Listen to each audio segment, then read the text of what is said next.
Alright, now I have for you Oversimplified's The Cold War, Part 2. I've already done Part 1. I'll add a link to that up there. Please check that one out. And let's dive into this one.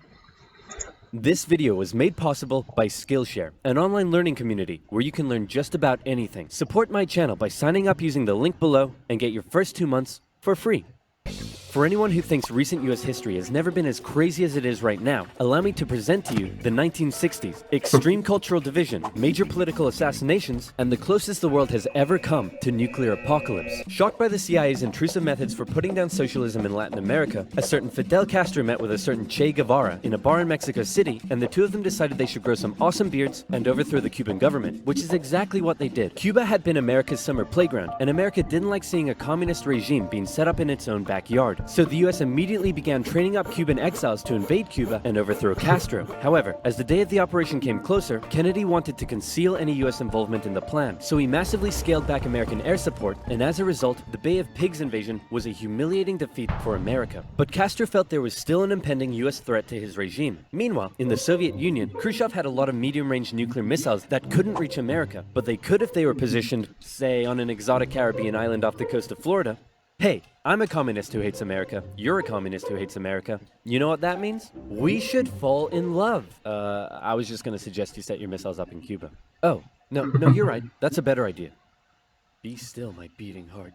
On October 14th, 1962, a U-2 spy plane over Cuba noticed something strange. Sir, you need to look at this photograph. You're right. That's the cutest dog I've ever seen. Sir, I was referring more to the Soviet missiles. America freaked out as they realized what was going on. They were completely vulnerable, and they had to act fast. They knew that airstrikes or an invasion of Cuba would likely mean nuclear war with the Soviet Union, so Kennedy came up with another idea: a blockade. The US Navy announced it would stop and search any Soviet ships heading to Cuba, and would sink any that did not comply. In response, the Soviet put its military into full combat readiness. The US did the same, and began drawing up plans for an attack on Cuba. Things were escalating fast, and both superpowers were getting ready for World War III. Emergency communications between the two sides broke down as Khrushchev rejected Kennedy's demands for the missiles to be removed, and for the first time in history, US Strategic Air Command moved to DEFCON 2. DEFCON 1 means nuclear war. The Soviets shot down a U-2 spy plane over Cuba. A Soviet nuclear submarine in the Caribbean mistakenly believed war had already broken out, and two of the senior officers gave the go-ahead to fire its nuclear torpedo. Thankfully, the third senior officer, this beautiful man, refused to authorize the decision.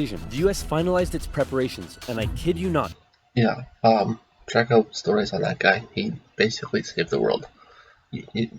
By standing up and saying, no, we're not going to fire this torpedo, he literally saved the world from nuclear war. He's interesting to read up on that whole event. The day before the US were set to decide the day and time for their Cuban invasion, Khrushchev was like, hey, you know, if you just removed your missiles from Turkey, we'd remove ours from Cuba? Yeah, that sounds good to me. It was a bit more complicated than that, but at the last second, the two sides finally came to an agreement. Soviet missiles were shipped out of Cuba, and the world breathed one gigantic sigh of relief, except for one guy, who was bloody livid. Phew! Let's hope that's the biggest crisis of my presidency. Unfortunately for him, his presidency was to end with one. Having nearly blown up the planet, a few changes were made. First, the superpowers agreed to a limited test ban treaty. Secondly, the Soviets ousted Khrushchev and replaced him with Leonid Brezhnev, who was a kisser.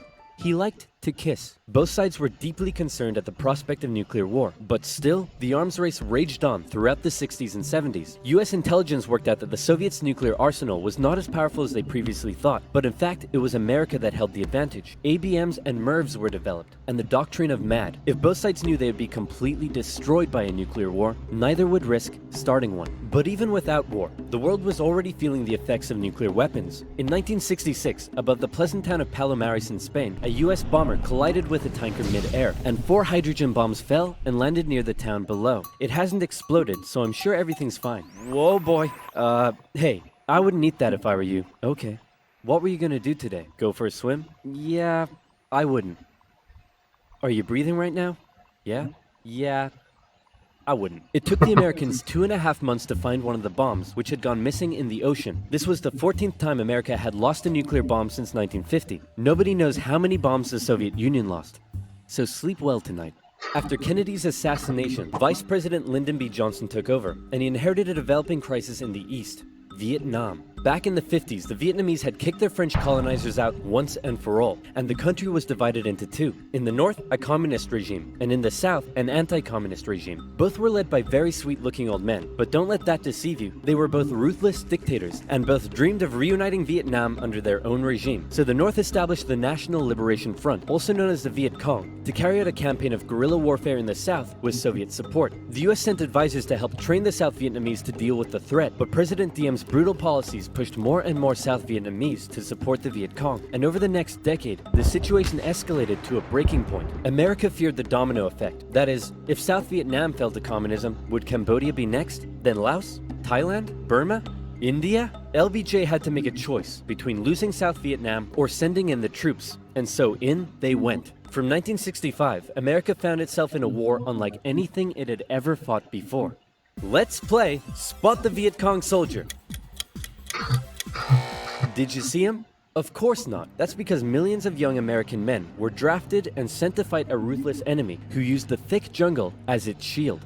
It was nearly impossible to tell where the enemy was, or worse, who it was. And as a result, the civilian population got caught up in the brutal crossfire. The city of Saigon found itself under regular attack, and America launched a bombing campaign in the north during Operation Rolling Thunder. The Viet Cong used the Ho Chi Minh Trail running through Laos and Cambodia to supply the campaign. It was a long and brutal war, and I could never do it justice in this video. But in terms of the Cold War, Vietnam was probably the biggest of many global conflicts that signaled a turning point.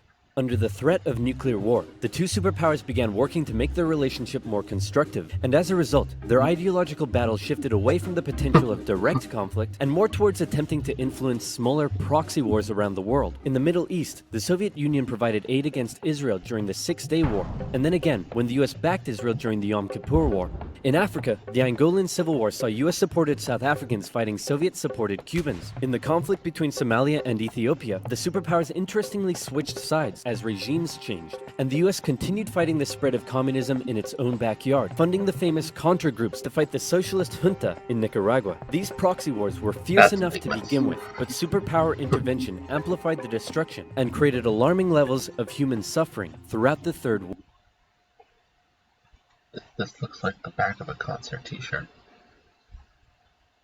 but more terrible.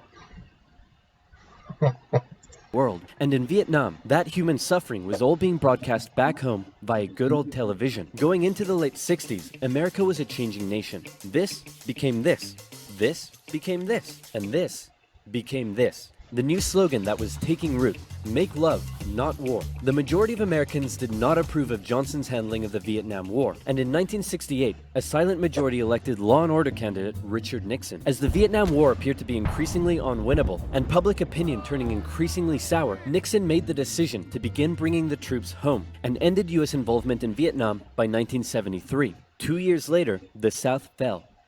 The Cold War was now taking its toll on both superpowers. In Russia, a huge percentage of the budget was still going to the military. People were still hungry, and they just didn't have access to the same lifestyle and goods as the West. And what did they have to show for it? They weren't even winning the space race anymore. Both sides needed to reduce spending in order to rescue their economies, and so both welcomed with open arms an easing of hostilities, otherwise known as détente.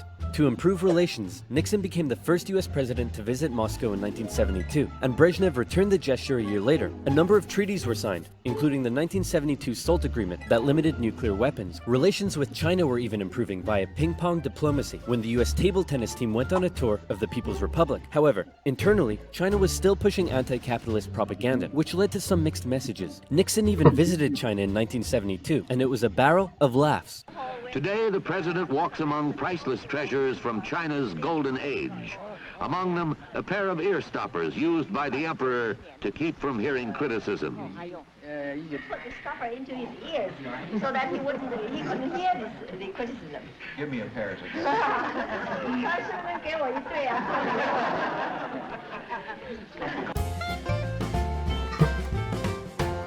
Oh, Nixon. Everything was going great for Nixon until it was Nixon going to China is probably one of the most important events during the Cold War, because they don't talk about it in this video because it's already happened at this point. Is that relations between the Soviets and the Chinese fell apart, and they actually almost went to war. but I mean they were pointing nuclear weapons at each other, and so it sort of became almost a three-way standoff. The U.S. and China didn't have sour relations, but yet China and the U.S.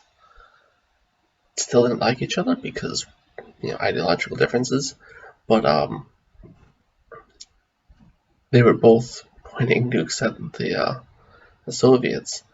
So Nixon's visit there really kind of eased tension between China and the United States and brought China a little more, I don't want to say on America's side because they weren't on America's side, but it eased those relations and brought them onto better terms so that there was no more three-way standoff. It was just U.S. and China pointing nukes at Russia. They had a common potential enemy, and felt that they could just work together and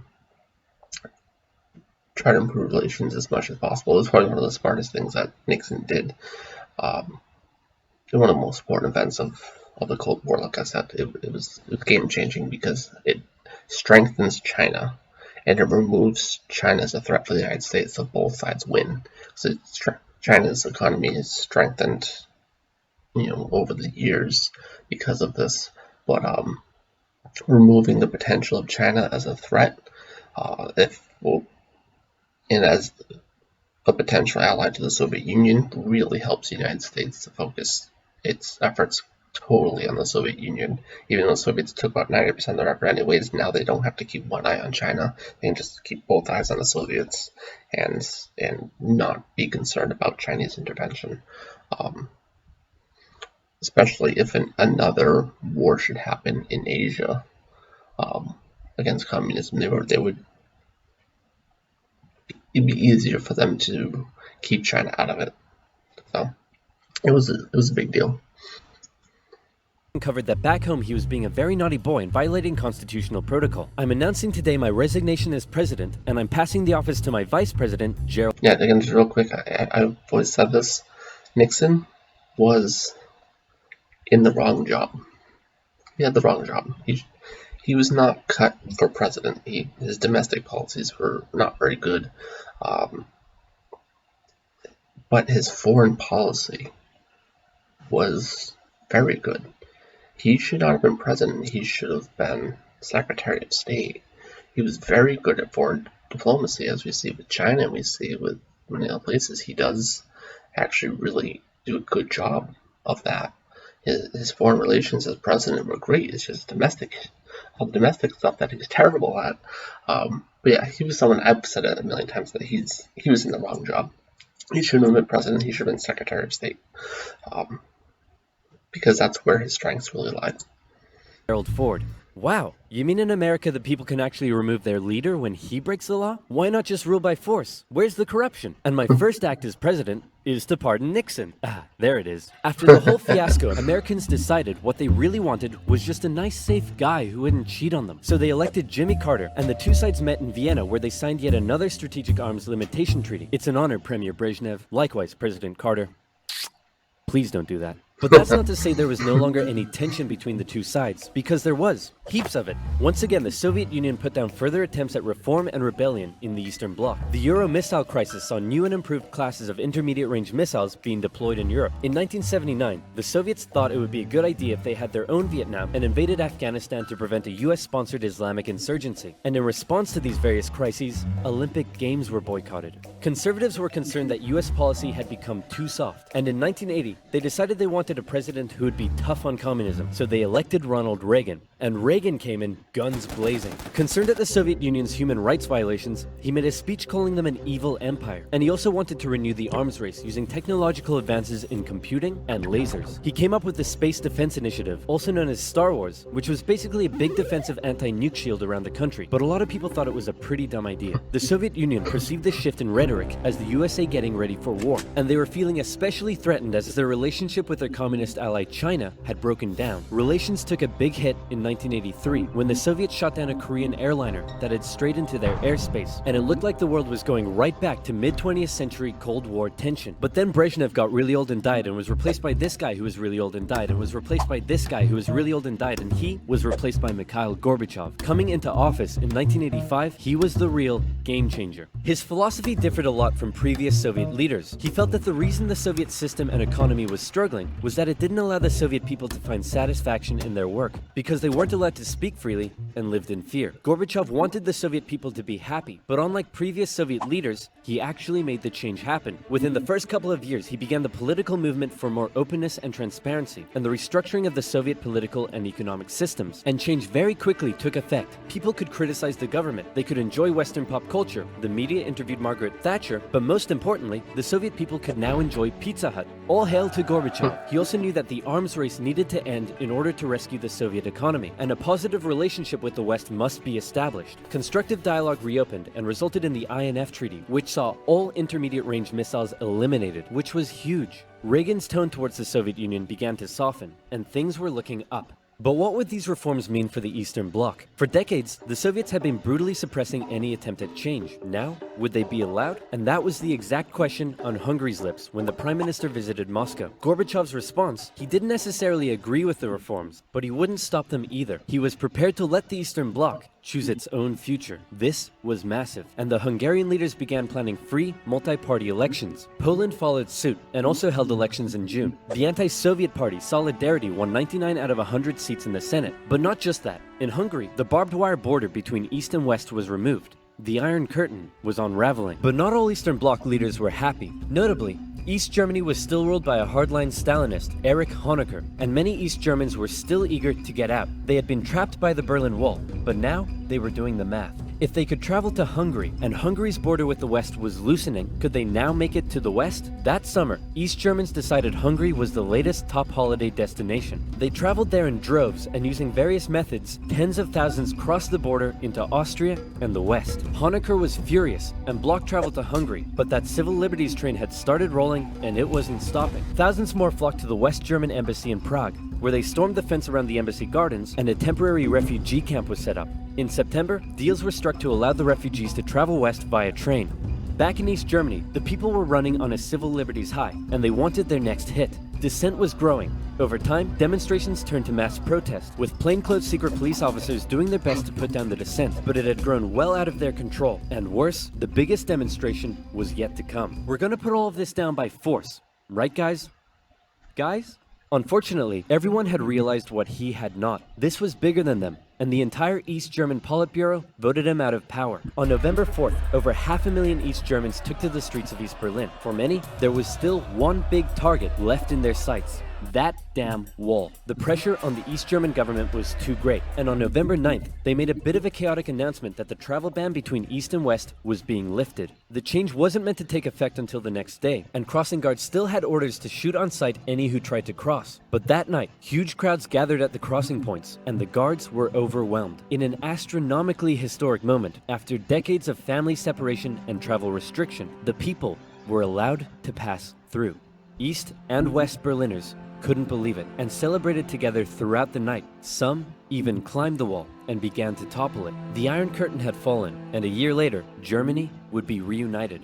Elections in Bulgaria, a peaceful revolution in Czechoslovakia, and a violent one in Romania brought to an end communist authority in the Eastern Bloc. America decided it would be best if it just stayed away and let the change happen, as the anti-communist movement continued all the way back to Moscow. Gorbachev had given the people the freedom to demonstrate. Now, they demonstrated for an end to the communist single-party rule, and Gorbachev had to give in. For the first time in history, elections were held in which candidates not officially endorsed by the party were allowed to run. Ambitious rival of Gorbachev, Boris Yeltsin, led a growing democratic movement. Now things here get quite confusing, and the dissolution of the Soviet Union is a complicated topic, so believe me, this is oversimplified, but it went a little bit like this. The Soviet Union was made up of a number of smaller Soviet republics, the largest of which was Russia. Yeltsin got himself elected the president of Russia, and began a struggle for sovereignty against Gorbachev and the Greater Soviet Union. Communist hardliners were horrified at what Gorbachev was allowing, so they briefly kidnapped him and tried to set up their own emergency government. But Yeltsin and his supporters all gathered around the White House in Moscow and were like, no, we have a tank. So the hardliners had to concede and released Gorbachev. Wow, thanks Boris. That was a close one. No problem. And thanks to you for all the great freedom you've given us. Anytime, pal. And just to inform you, I've used that freedom you've given us to go behind your back and make a deal with Ukraine and Belarus to dissolve the Soviet Union and set up the Russian Federation. In other words, you're no longer in charge. I am. Dude. So uncool.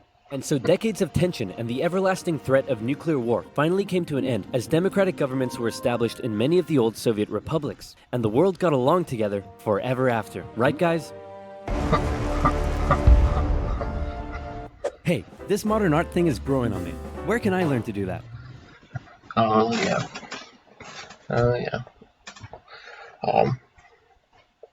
Relations with Russia. Good for a little while and then kind of fell apart again. That's a whole different topic. Yeah, that's definitely a very, very oversimplified fall of the Soviet Union. That was a very complicated thing because of all different countries involved and then the after effects of it all. You know, every one of the former Soviet states had a very hard time recovering from it. And the Russian economy wouldn't really recover basically until Putin was in power. It took a strong man like him to really do something about it. And other countries kind of the same way. Even Eastern Europe, you know, they had a hard time recovering from these authoritarian single-party systems that existed. And a problem too was that a lot of these countries, their borders were weird. They weren't drawn by the people who lived there. So ethnic groups and others that didn't want to be in the same country as another tried to break off, and it led to civil wars and revolts and all sorts of ugliness that happened throughout the 90s. You know, Kosovo being one of the big ones. Led to more dictators. They just weren't communists, but they still had dictators. It was a very difficult transition, but things are still not perfect in some of these places. But that's, like I said, that's a whole other topic. These videos are great though. It's definitely a very oversimplified version of all of this, but it does get down to the nitty-gritty and does talk about the big issues. They don't really talk too much about the fallout with China in the earlier years in the 50s, but overall they do talk about a lot of the big points, at least between the U.S. and the Soviets. Perhaps the Soviet Union is a whole other animal. It's completely, you could do a whole video just on that. It's very complicated. But yeah, so I really like these videos. I think they're great. I love doing the oversimplifieds and Cold War. Greatly interest me. Now I have an urge to watch Dr. Strangelove, so I might go do that. Anyway, I'm going to end the video there. If you like the video, please like and subscribe. If you have another video you want me to check out, put it in the comment section. I'll be sure to add it to my list. And I will see you next time.